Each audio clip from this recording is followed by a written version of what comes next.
오늘은 우리 일상에서 가장 흔히 겪는 문제 중 하나인 탐심에 대해 이야기해보려 해요. 여러분 이 단어 들어보셨나요? 뭔가 거창하게 들리지만 사실 탐심은 우리 모두가 경험하는 아주 흔한 마음 상태입니다. 나 저거 갖고 싶어. 저 사람이 나보다 더 잘 나가네. 이런 생각들 탐심에서 비롯된 거예요. 이제 고백할 시간이에요. 여러분도 가끔 뭔가를 더 가지고 싶다는 생각을 하죠? 아니면 친구가 자랑하는 새 차를 보면서 나도 저런 거 하나 있으면 좋겠다는 생각이 들지 않나요? 자, 솔직해집시다. 우리 모두 가끔은 이런 생각에 사로잡힙니다. 사실 이건 인간이라면 자연스러운 거예요. 문제는 이 탐심이 우리를 어디로 이끄느냐는 거죠. 탐심은 마치 고급 레스토랑의 메뉴처럼 보여요.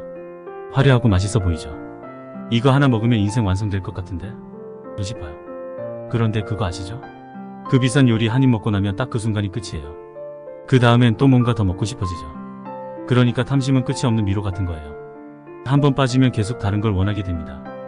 저도 예전에는 이런 탐심의 굴레에서 빠져나오기가 정말 힘들었어요.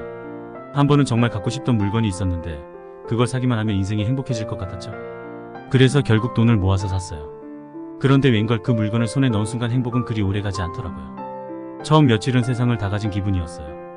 그런데 며칠 지나니 그 물건은 그냥 일상 속 하나의 물건이 돼버리고 또다시 뭔가 새로운 걸 원하게 되더라고요.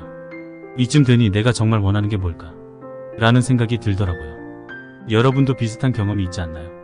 탐심이란 것이 마치 유행처럼 새로운 무언가가 나오면 이거야말로 내가 필요한 거야 라고 착각하게 만들죠.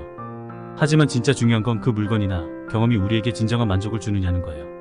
한 번은 친구가 새 차를 샀어요. 멋진 SUV였죠. 그 친구는 너무 행복해 보였고 나도 모르게 나도 저런 차를 살 수 있으면 얼마나 좋을까 라는 생각이 들었어요. 하지만 곧 깨달았죠. 그 차가 내 삶에 정말 필요한 건 아니었어요. 나는 이미 내가 가진 차로 충분히 잘 다니고 있었고 그 차를 산다고 해서 내 삶이 근본적으로 더 나아지지는 않을 거라는 거예요. 그러니까 탐심은 실제로 우리가 필요로 하지 않는 것들을 자꾸 더 원하게 만들죠. 결국 그 탐심이 우리를 지치게 만들고 더 나아가서는 불행하게 만들 수도 있어요. 사실 탐심이란 게 본능에 가깝긴 해요. 동물들도 생존을 위해 먹을 것을 찾고 자신을 보호하려고 하죠. 인간도 동물적인 본능이 있어서 자신에게 필요한 것을 찾아내고 그걸 소유하려고 하는 경향이 있어요. 하지만 문제는 동물들은 그걸 본능적으로 필요한 만큼만 취한다는 거죠.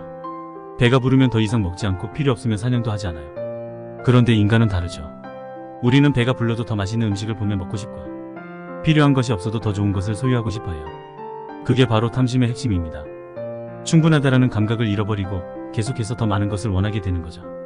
그리고 그 욕망은 끝이 없어요.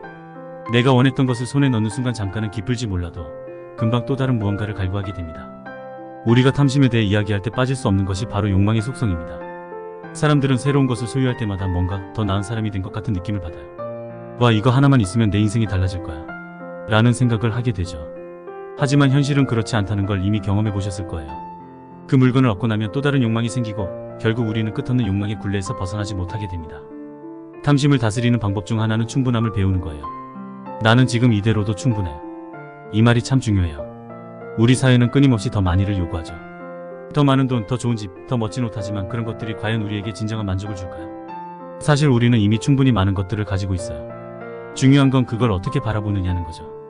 제가 아는 한 친구는 정말로 탐심의 대표 사례라고 할 수 있어요. 그 친구는 항상 뭔가 더 많은 걸 원했어요. 새 핸드폰, 새 옷, 새 가방. 그런데도 항상 뭔가 부족하다고 느끼더라고요. 그리고는 어느 날 저에게 이렇게 말했어요. 나 이제 뭘 원하는지도 모르겠어. 그때 저는 깨달았어요. 이 친구는 이미 너무 많은 걸 가졌지만 그 안에서 진정한 만족을 느끼지 못하고 있었던 거예요. 탐심은 그 친구에게 행복을 가져다 주지 않았고 오히려 더 큰 공허함만을 남겼어요. 그래서 저는 여러분에게 권하고 싶어요. 충분함이라는 것을 느껴보세요. 지금 내가 가진 것들로도 충분히 행복할 수 있다는 사실을 말이죠. 그러면 더 이상 외부에서 무언가를 찾아 헤매지 않아도 됩니다. 욕망은 계속해서 새로운 것을 요구하지만 그 끝은 없다는 걸 기억하세요. 그렇다고 해서 욕망 자체가 나쁘다는 것은 아닙니다. 욕망은 우리가 성장하는 데 필요한 원동력이기도 해요. 하지만 그 욕망에 끌려다니는 순간 우리는 행복에서 멀어지게 됩니다. 내 안에서 충분함을 느낄 수 있을 때 비로소 우리는 욕망의 노예가 되지 않고 주인이 될 수 있어요. 이제 탐심에서 벗어나기 위한 첫걸음을 한번 시작해볼까요? 제가 제안하는 첫 번째 방법은 간단해요. 매일 아침 일어나서 이렇게 스스로에게 말해보세요.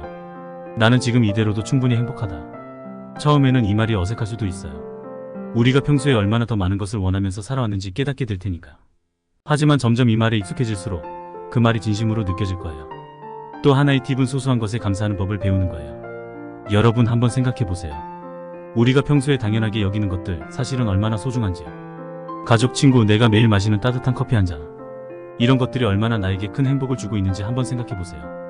소소한 것들에 감사하는 마음을 가지면 우리는 자연스럽게 더 큰 욕망에서 벗어날 수 있게 됩니다. 탐심에 대해서 조금 더 깊이 들어가 볼까요? 탐심은 단지 물건에만 적용되는 것이 아니에요. 사람과의 관계에서도 우리는 종종 탐심을 느낍니다. 내가 누군가를 사랑할 때 그 사람을 통해 나의 욕구를 채우려고 하는 경향이 있죠. 이건 사랑이 아니라 탐심일 수 있어요. 진정한 사랑은 그 사람을 있는 그대로 받아들이는 것이지만, 탐심은 그 사람에게서 내가 원하는 것을 얻고자 하는 마음이죠. 연애할 때도 마찬가지입니다. 처음에는 상대방이 너무 멋져 보이고 그 사람만 있으면 세상이 다 나아질 것 같죠. 하지만 시간이 지나면 그 사람에게 실망하기 시작해요. 왜냐하면 내가 기대했던 것과 그 사람이 다르기 때문이죠. 이건 바로 내가 상대방을 있는 그대로 사랑한 것이 아니라 그 사람을 통해 나의 욕구를 채우려 했기 때문이에요. 탐심은 우리를 이렇게 사람과의 관계에서도 불행하게 만들 수 있어요. 그럼 어떻게 해야 할까요? 답은 간단합니다. 상대방을 있는 그대로 존중하는 법을 배워야 해요. 그 사람이 나에게 무엇을 줄 수 있는지가 아니라 그 사람 자체로 소중하다는 사실을 깨닫는 것이죠. 탐심에서 벗어나려면 우리는 다른 사람을 통해 나의 욕구를 채우려는 마음을 내려놓아야 합니다. 오늘 이야기가 조금 길었네요. 하지만 이 주제는 정말 중요한 것이기 때문에 여러분과 충분히 나누고 싶었어요. 우리 모두 탐심에 빠지지 않고 지금 이 순간을 더 행복하게 살아가길 바랍니다.